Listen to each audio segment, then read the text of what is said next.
Merry Christmas guys, because আজকে হচ্ছে 25 December. আমি কোথাও ঘুরবো না, সেটা কি কখনো হয়? তোমরাই বলো। তাই জন্য সন্ধ্যাবেলা এরকম একটা লাইটিং দেখতে বেরিয়ে পড়েছিলাম বাইরে।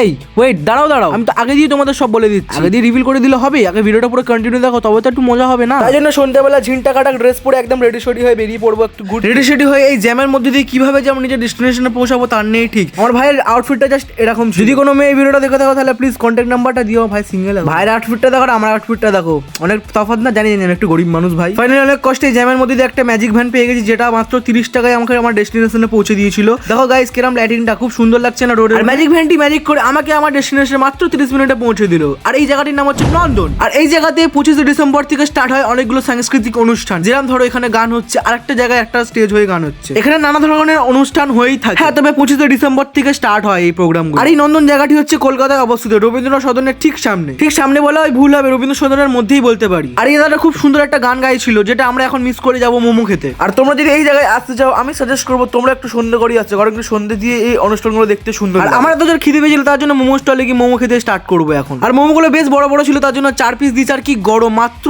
60 টাকায়। যেরকম বললাম, এখানে একটা অনুষ্ঠানের সীমাবদ্ধতা নয়, এখানে অনেকগুলো অনুষ্ঠান হচ্ছে, তোমরা সেটা দেখে নাও। এখানে একটা বড় করে সাংস্কৃতিক অনুষ্ঠান হয়, মিনিমাম এখানে 4টে থেকে 5টা সাংস্কৃতিক অনুষ্ঠান হয়। কোথাও নাচ হচ্ছে, কোথাও গান হচ্ছে, কোথাও কবিতা হচ্ছে। আর এই নন্দন জায়গাটা খুবই বড়, তোমরা এসে এখানে পিকনিকও করতে পারো। আর দেখছো এখানে গাইস, এখানে সাংস্কৃতিক অনুষ্ঠানের একটা থিম তৈরি করা হয়েছে। আর তোমরা এখানে যদি একবার আসো, তোমাদের যেতে মনই চাইবে না, কারণ এত সুন্দর জায়গা এটা। আর ঘুরতে ঘুরতে দেখে নিলাম এখানে চার্লি অনেক সুন্দর সেজেছিল, অরিজিনাল চার্লি লাগছে কিন্তু গাইস। তোমাদেরকে বলেছিলাম না এখানে ভিউর অনেক জায়গা আছে। দেখছো ওখানে ওয়াটারফলটা কি সুন্দর লাইটিং করে সাজানো হয়েছে, ওয়াটারফলগুলো পড়ছে, লাইটিং কালারগুলো চেঞ্জ হচ্ছে, চারিদিকে খুব সুন্দর দৃশ্য।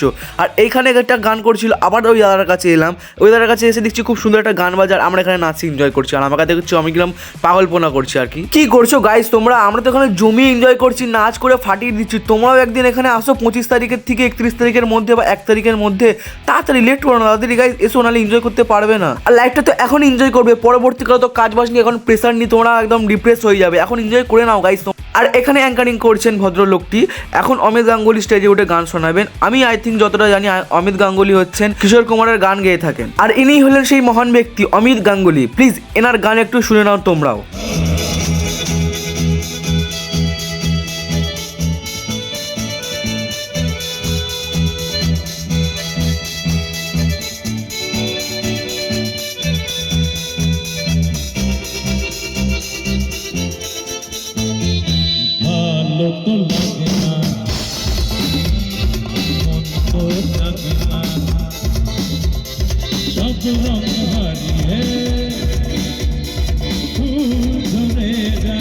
আর বেরোতেই দেখি এখানে রবীন্দ্রনাথের একটি স্ট্যাচু দাঁড় করানো আছে। আর এই স্ট্যাচুটি আমাদের একটি প্রেরণা জায়গা, মানুষের মতো মানুষ হওয়া, অনেক বড় হয়, অনেক উন্নতি করো। তারপর নন্দন থেকে ডাইরেক্ট বেরিয়ে যাবো এখন লাইটিং এর একটা এরিয়ায়, মহৎ জায়গায়। ঠিক আছে, তোমরা দেখতে থাকো কন্টিনিউ ভিডিওটা। আর বলতে গেলে এখন যাচ্ছি লাইটিং এরিয়া, যে এরিয়া তোমাদের আরে ভাই আমি কি করছি সব এক্সপ্লোর করে দিলে তোমাদেরকে হবে বলো?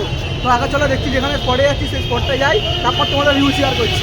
এই দেখো গাইস, শীতের রাতে এরকম একটা লাইটিং জায়গায় আমি তোমাদেরকে নিয়ে এলাম। আর এই জায়গাটার নাম হচ্ছে পার্ক স্ট্রিট। আর তোমরাও যদি চাও এখানে আসতেই পারো। আর এটা কলকাতার মধ্যেই অবস্থিত, কারণ কি আমি এখানে এসেছি মাত্র আমার পায়ে হেঁটে গাইস, বিকজ নন্দন থেকে 15 মিনিটের রাস্তায় এখানে পৌঁছে যাবে তোমরাও। এখানে মনে লাইটিং এর জন্যই অনেক লাখ টাকা ওনা হয়তো খরচা করে দিতে পারে। আই থিঙ্ক আমি জানি লাখ টাকা কি 1000 টাকা, কিন্তু লাইটিং গুলো অনেক ছিল গাইস। তারপরে পার্ক স্ট্রিট দিয়ে বেরিয়ে লাকিলি একটি গাড়ি পেয়ে গেছিলাম, যেটি আমরা উঠে গেছি। লিটারালি বিশ্বাস করো গাইস, আমরা সন্ধ্যের পর দিয়ে মোমো ছাড়া আর কিচ্ছু খাইনি, তাই জন্য আমাদের পেয়েছিল খুব খিদে। তার জন্য আমরা বিরিয়ানির দোকানে ঢুকে গেছি আর নিয়ে নিয়েছি 3 প্লেট বিরিয়ানি।